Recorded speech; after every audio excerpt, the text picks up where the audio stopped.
kita pelajari adalah ini metodenya, metode untuk melakukan proses membangun sebuah model yang disebut dengan klasifikasi. Jadi ada yang kita mulai dulu dari yang paling simpel, ya, kita mulai dari yang paling simpel. Nanti mungkin ada beberapa singkatan yang hampir sama. Ini sering disebut juga dengan jadi yang pertama adalah nearest neighbor. Hanya di sini nearest neighbor ini lebih biasanya dikenal sebagai Pak.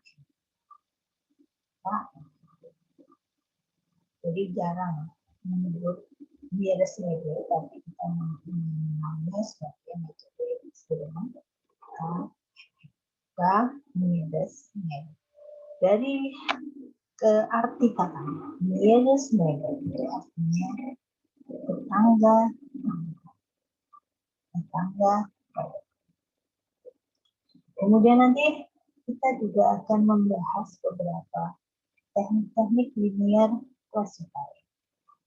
Linear classifier di sini misalkan ada perceptron, ya. Kemudian nanti kita akan juga mempelajari teknik classifier yang disebut dengan jaringan saraf tiruan atau model network.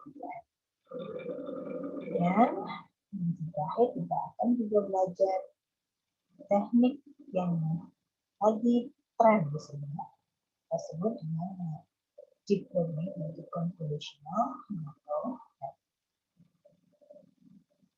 Kita lihat dulu yang pertama, yaitu nearest neighbor classifier.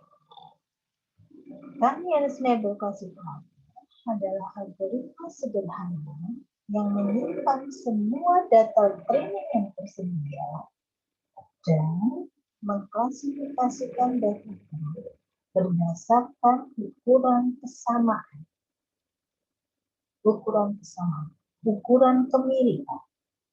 Jadi di sini nanti kita menggunakan ukuran kemiripan. Jadi ada dua juga ukuran, bisa menggunakan distance atau jarak,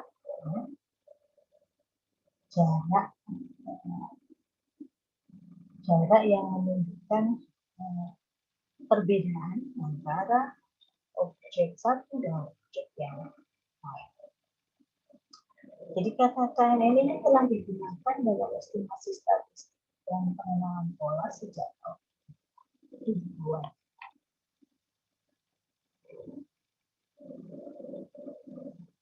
Oke, kita lihat sekarang bagaimana ide dasar dari nearest neighbor classifier. Kita lihat di sini, misalkan kita punya data training. Ada gambar ayam, ada gambar burung, ada gambar angsa, bebek, kemudian data ini sudah kita simpan dan kita ekstraksi fiturnya. Sudah kita kemudian juga kita beri label bahwa ini adalah ayam, ini adalah bebek, ini adalah bebek, ini adalah angsa, misalnya burung. Ya. Nah, kemudian ada gambar yang akan kita tulis. Gambar ini termasuk gambar apa? Apakah bebek, apakah burung, apakah angsa?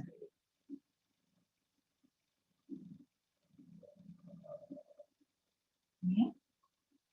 Nah, bagaimana caranya mengklasifikasikan gambar ini adalah gambar burung, ayam, atau bebek, atau angsa? Maka dilakukanlah yang namanya proses pengukuran cara tadi, pengukuran perbedaan. Misalkan bentuknya, entah itu bisa jadi bentuknya, warnanya, atau teksturnya. Nah, kalau menurut bentuknya misalkan, bentuknya, maka mana yang paling mendekati? Gitu ya. Ini dengan ini misalkan. Dia mempunyai kesamaan berapa persen? Ini dengan ini. Dia mempunyai kesamaan berapa persen? Jadi semuanya diukur. Ini dengan ini, ya, ini dengan ini. Yang mempunyai persamaan berapa persen? Nah, yang paling mirip atau yang kesamaannya paling besar atau perbedaannya paling kecil, konsisten ya berarti kita hitung perbedaan yang paling kecil. Maka kita bisa mengatakan, misalkan ternyata dari hasil pengukuran distance itu gambar ini mempunyai perbedaan paling kecil dengan gambar yang kita uji ini, maka gambar ini menjadi bisa kita beri label sama dengan label dari gambar yang mempunyai distance paling kecil. Nah, konsepnya seperti itu. Hanya di sini kita tidak melihat ke semuanya saja, tapi juga ada ukuran K. K ini apa? K ini banyaknya tetangga. Banyaknya tetangga. Jadi kalau ini kita urut sama untuk individu. Jadi kalau ini masing-masing kita ukur masing-masing individu yang ada di data training, maka ini kita sebut hanya itu satu. Jadi individu ini dengan ini masing-masing ini beda. Jadi kita anggap sebagai kelas yang berbeda. Maka itu yang kita sebut dengan tetangga yang individual, satu-satu saja, hanya satu. Nah, kalau tanya lebih dari satu, 2, 3, maka itu kita sebut dengan memilih sebanyak K di nearest yang dicatat. Misalkan dari itu kita tentukan mana yang paling mirip sebanyak K-nya. Kalau 2 ya berarti 2 yang paling mirip. Dia masuk ke kategori yang. Nah, pada saat tanya satu itulah yang disebut dengan biasanya saja. Menggunakan data input. Data input diklasifikasikan oleh mayoritas suara dari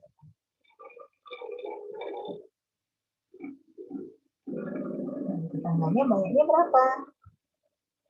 Jika K-nya 1, maka sebuah data akan diklasifikasikan di kelas tetangga.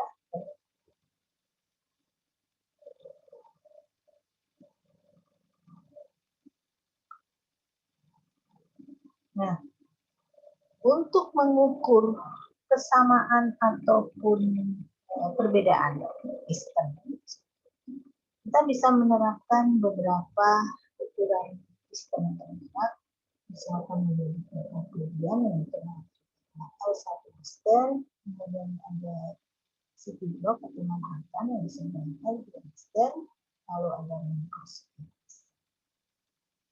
Ini rumusnya untuk yang hanya satu distance, berarti sama akar dari X yaitu X ini adalah ya, fitur dari gambar pertama, fitur gambar 1, Y ini adalah fitur dari gambar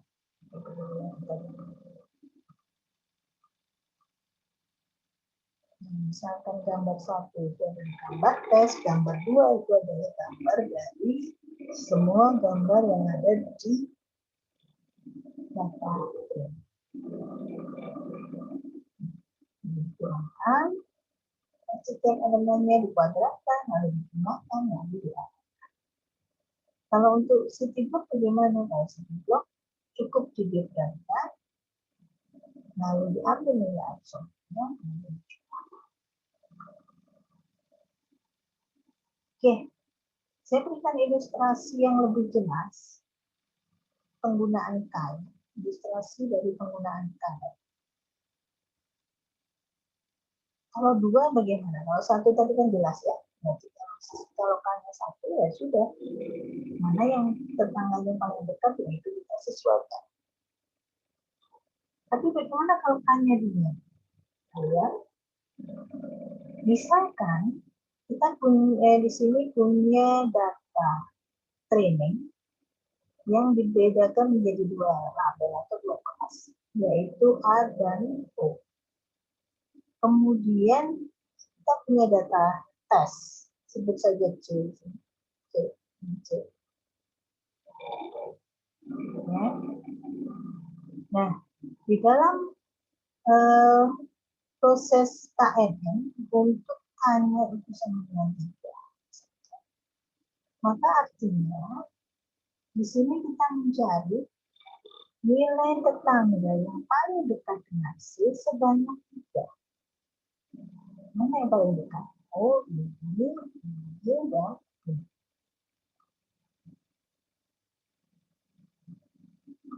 ada 3 di sini. Nah, bagaimana kita menentukan berarti C ini harus kita beri label apa? Kalau satu kan gampang. Kalau satu ini tadi, karena di sini paling dekat misalkan dengan P yang di sini, oh berarti gambar ini adalah gambar bebek. Karena dia hanya mengacu ke satu tanggal. Tapi kalau tanya lebih dari satu seperti ini tadi, tanya 3, maka C ini akan kita tetapkan, kita beri label,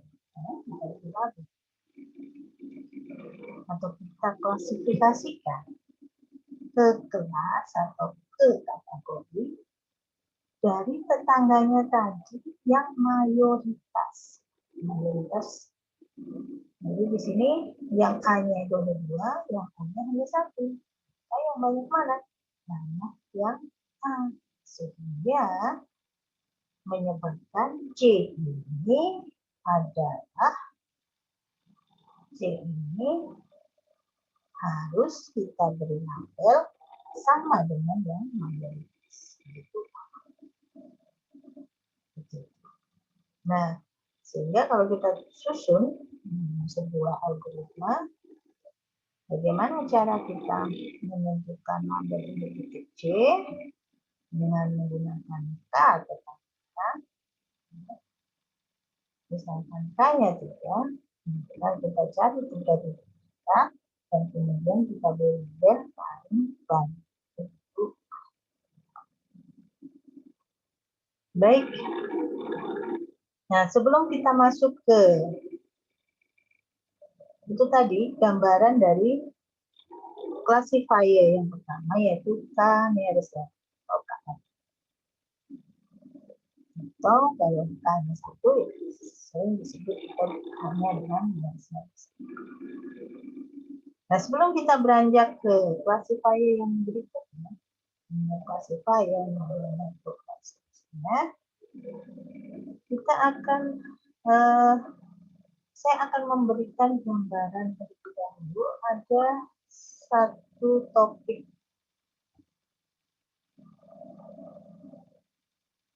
yang cukup penting di dalam proses pembelajaran, itu adalah yang disebut dengan hiperparameter. Apa itu hiperparameter? Hiperparameter adalah parameter yang nilainya diatur sebelum proses pembelajaran dimulai. Atau sering disebut juga dengan tuning. Tuning ini seperti halnya radio. Kalau kita mencari gelombang frekuensi dari siaran radio tertentu dengan melakukan proses tuning, geser-geser, Itulah gambaran di mana yang disebut dengan proses hiperparametrik. Jadi prosesnya itu disebut dengan tuning, yang diatur itu disebut dengan hiper. Nah, hiperparameter ini tergantung pada metode yang digunakan. Contohnya kalau kita menggunakan fungsi KML, maka kita ada beberapa yang bisa kita tuning, yaitu apa? Contohnya penggunaan fungsi jarak. Fungsi jarak berbeda, hasilnya berbeda. Kemudian juga nilainya. Kita bisa menggunakan 1, 2, 3, 4, 5, dan seterusnya.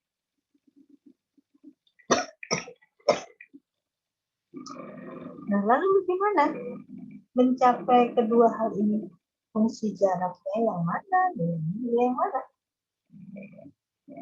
Maka hanya ada satu pilihan cara, yaitu dengan mencoba semua kemungkinan dan melihat atau menunggu yang paling.